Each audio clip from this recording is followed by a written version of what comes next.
Hello, everyone, and welcome to the Duel Society Week 3 against the Verd and his disgusting team. Yeah, the good thing about his team is you kind of know what you're dealing with, and know how to prep for it a little bit. Um, yeah, and I have Deoxys and Infernape and a decent amount of good breakers. I like this team that I came up with, actually. I hated it at first, and then it ended up working really well. So, um, yeah, let's see how this goes. I'm going to lead with Infernape as Verd. I feel like typically when he uses Mega Sableye, he doesn't really lead with it. And I thought if he didn't lead with it, I could get up my rocks, and they could be annoying for his team for sure, because Zapdos is his defogger and it's weak to rocks. So, but yeah, he leads with it, which means I can't go for rocks. But I also knew that if he did lead with it, it was fine because I could go for an Inferno Overdrive and get a big chunk of damage on this thing and kind of like see its investment and things like that. As he would probably predict me to just go for U-turn or something on this turn. So yeah, I'm going to do that. Does 61, and then he recovers. So that sucks because he predicted that. And I just wasted my Z move. But I have some knowledge on his EV spread, basically, so that's good. I get to go into Tapu Fini here as he sets up a Calm Mind, and I'm ready to just go into a Calm Mind war. So I start Calm Minding myself as he goes into this, and I know I don't want to waste Tapu Fini here. So I'm going to go straight back out into Infernape as he misses the Leaf Storm, which sucks, but it wouldn't have been too much damage anyways. I'm just gonna go for Flare Blitz here, knowing U-turn doesn't KO, and I don't really have a good switch into Leaf Storm. And he doesn't really have a good switch into Flare Blitz anyways, so that was my best play, I feel. As he goes into this, and that damage tells me that he is not defensive. So I thought that would mean he's specially defensive, because I didn't do like exact calcs or anything. If I did exact calcs, I probably could have figured out that he, I assume, wasn't even HP invested, as you'll see later. But I'm just going to go for U-turn here, as he actually goes into Deoxys defense, which gives me good damage on that, and keeps that Gliscor from poison healing for one more turn, so that's cool. And it also gives me a free switch into my Specs Rotom. And nothing on his team really wants to take a Specs Shadow Ball. The closest thing that can is Persian, and I feel like he's going to go into that.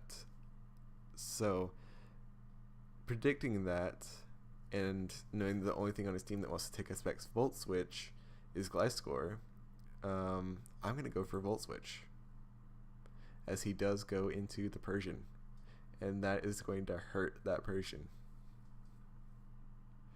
And it's also going to let me go straight into Infernape and U-turn. So, using momentum, I am wearing this team down very well, which was exactly the goal in prep. As I'm going to be able to go straight back out into Rotom. So here, I should have gone for Shadow Ball, but I was still thinking that he was Spadef. And so here's my thought process. I was thinking that he was Spadef, and that if he was Spadef, he would stay in, thinking that I would go for Shadow Ball. And I did the calc, and a Spadef Gliscor lived Shadow Ball. So that's why I thought that he would stay in here and go for knockoff or something. And so that was why I was going to go for HP Ice as he stayed in, even though HP Ice doesn't really do much to a lot on his team. So I go for HP Ice here. That's my thought process.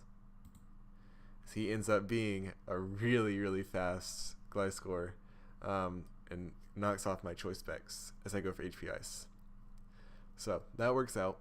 If I had gone for Shadow Ball without specs, I don't think that would have killed, probably, even if he didn't have that investment.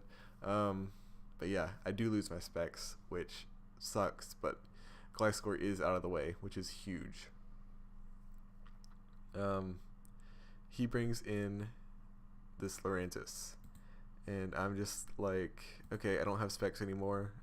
This thing isn't really that useful anymore. I don't want to switch Infernape in on too many Leaf Storms and get too much chip damage on it. I just want to let Rotom go down here and get some chip damage on this Lurantis. So that's what happens. I get some Shadow Ball damage on it, which is nice. And it also just gives me a free switch back into Infernape. U-turn still doesn't kill from here, so I'm still going to go for Flare Blitz, as nothing really wants to take a Flare Blitz other than Sableye, which I can U-turn on and go into Fanny or something. So he goes into Deoxys defense again. I decide to take this opportunity to set up my rocks finally, and now I'm going to go for U-turn. And I go into Zygarde here, knowing I have Toxic on this thing. So I made a mistake in prep, as you'll see. I go for Core Enforcer here. So I thought Core Enforcer worked like Gastro Acid, basically, where it would just get rid of their ability. I did see, so you have to go after the opponent, and I got that switched around in my head. Like, I saw it, and for some reason I thought it was you had to go before. I thought it was you had to be faster, not slower. I got mixed around. So yeah, I thought that basically as long as I was faster than something, I could Core Enforcer it and get rid of its ability, which would mean so the idea was for Gliscor, it would get rid of its ability and Toxic it. Toxic would do damage to it instead of healing it. And then also for Mega Sableye, I could get rid of its Magic Bounce and Toxic it with the Toxic I have on Zygarde. That was the goal. So the reason I went for Core Enforcer here was thinking he would predict me to have Toxic and go into the Sableye. If he went into the Sableye, Core Enforcer would get rid of the ability, so I thought, and I could Toxic it. That was the goal there. But when he doesn't go into Sableye that turn, I'm like, okay, I'm free to go for Toxic here, as I do. He goes for Recover, that's fine. I have this thing Toxic on a timer. That's what I wanted. As now, I can just go into Umbreon. He knocks off my leftovers, which is not a huge deal. This Umbreon is designed to just support the rest of the team as much as possible. I have Substitute, Baton Pass, Wish, and Protect. As I go for a Substitute, and then I get to Baton Pass right into Finny, which is Calm Mind. He still has Zapdos, unfortunately. But yeah, Calm Mind should still beat this thing, assuming he's not a phasing Zapdos of any kind.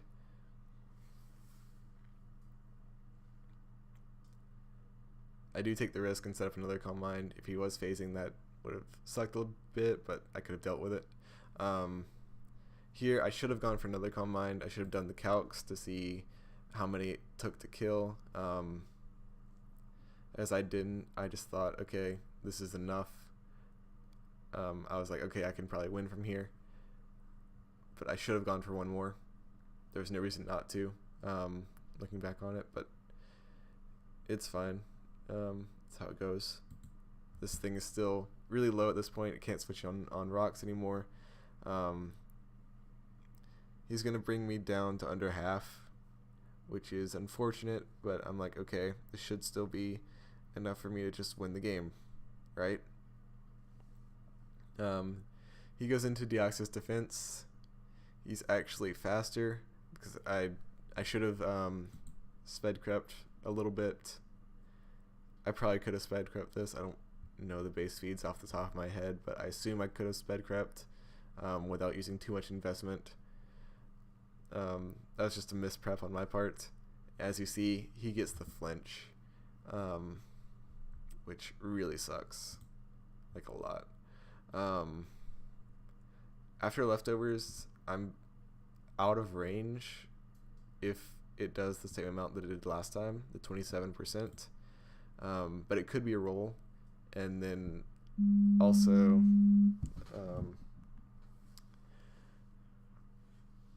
I need like this thing around for Sableye, and I don't want it on like 1%. I'd rather have it on 28, because I can still possibly deal with Sableye a bit. So in my opinion, there's no reason to stay in here in Moonblast, because Moonblast doesn't even KO from this point, I'm pretty sure. Yeah, it shouldn't. So yeah, that really sucks, that flinch. But I still feel like I'm in a really good position here, and can still win this game. So I'm going to go back into Umbreon, as you know, this Deoxys has shown it basically can't touch me, and it's on a timer. So my main goal here is to set up a Wish to go back into Finny and get it healthy again. But he reveals Power Up Punch, and so now from this point, if he predicts me to go into Finny and goes for his Zen Headbutt, he would kill me. And I felt like I couldn't risk that. So he's going to go into his Lurantis here as I go for a sub, not wanting to risk going into Finny. So here I get to Baton Pass a sub into Infernape. Leaf Storm is still going to break the sub. The crit didn't matter. But it does keep Infernape from getting damaged anymore, which is nice.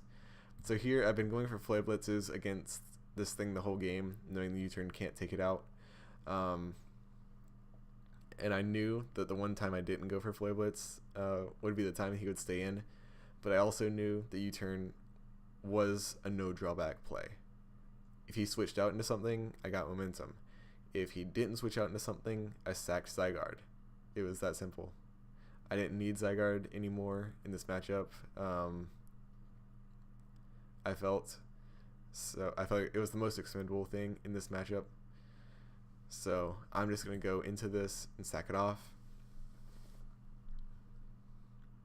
as he actually goes for Hidden Power and leaves me alive. So that means I can just go for a Core Enforcer here,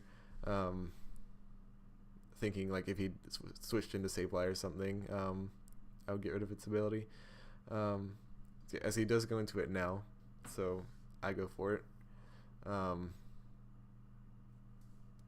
I should have seen there when it didn't say anything that it probably didn't get rid of his ability. But I was like, I'd never seen Core Enforcer used on Showdown before, so I was like, it probably got rid of it. So I go for Toxic here, thinking his ability is gone. It's not. And he just gets to set up Calm Minds and recover in my face. And Finny is weakened. And after enough Calm Minds, he's gonna be able to like kill it if it comes in, and I can't kill it back because he has the Spidef boosts. So yeah. My lack of knowledge in the game and poor prep in not checking Core Enforcer, and actually I did check it, but I just had it backwards. It's just me being an idiot. That's really put me in a bad position here, as the Sableye can kind of just win, maybe. Yeah, I feel like my best play at this point is to go into Infernape and just Flare Blitz myself down into Blaze range to try to get big chunks of damage off on this. Now, it would have been good here if I had not used my Z move in the first turn of the battle, because I could have gotten myself into Blaze range and then used Inferno Overdrive, and that would have been crazy. But yeah, as you'll see here, I'll just have to settle for Flare Blitz in Blaze range once I get there. Oh, and I forgot about the burn. Yeah, that burn really sucks for him. But like, this was also like no, it wasn't really part of the reasoning of going into Infernape. The 10% really didn't even factor into my head. It should have, though. It should have been Blaze and the 10% chance. Both those things should have factored in. But yeah, I do get it, which sucks for him, but like it also makes up for that flinch on Finny earlier in the game that really hurt me. As like it was basically just about to sweep him. But yeah, I get the burn. It sucks for him. As residual damage and Blaze is going to keep him basically below half once this exchange finishes. So see 54 there, and then I believe I get 58 on the next roll. There it is. Takes him down to 4%. If he had not recovered, then burn would kill him there, but of course he's going to recover. No reason for him not to.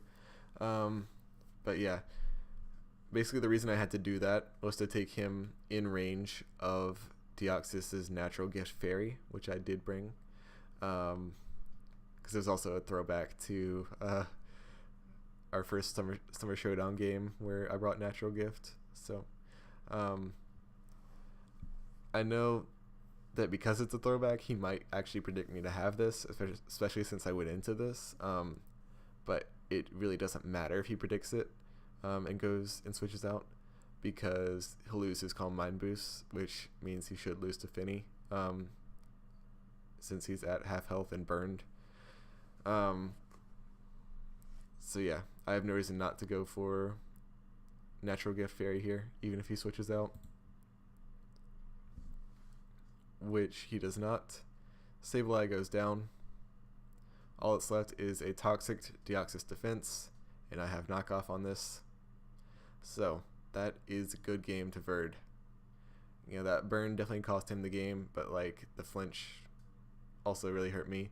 So I feel like that was pretty even. I'm very happy with how I played with Infernape and Rotom and keeping the momentum on my side throughout the entire beginning of the game.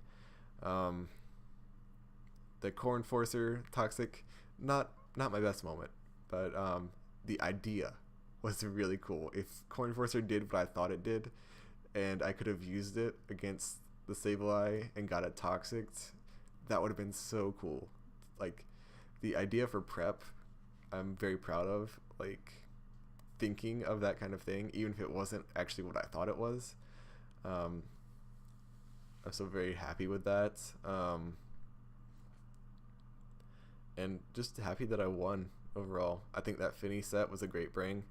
I think the Umbreon set works really well. I'm so scared of running a no attack Pokemon. I hate running no attack Pokemon. But yeah, it worked to perfection, getting Finny that sub in, and you know, I never actually got to Wish Pass back into Finny like I was hoping to, but like the option was there for me to do that, and that was the goal I was playing towards at one point. So like Umbreon gave me that option, which is cool. Yeah, just a great game overall. I had a lot of fun playing this game. I did not like this team once I built it, just because I don't like no attack Pokemon, and I felt like the natural gift on Deoxys was kind of obvious because it can't deal with Sableye, and I thought Core Enforcer might be too heat. I don't know. And it was, I guess. It was just wrong. And then the Finny couldn't really deal with Chansey. So that was why I was worried about this team going into it. But it worked really well, thankfully. I was actually going to bring Wonder Room Tapu Fini for the Chansey, but I just didn't have room for it. I actually had Taunt in case he brought the Toxapex with Haze. So yeah, that was the idea with that.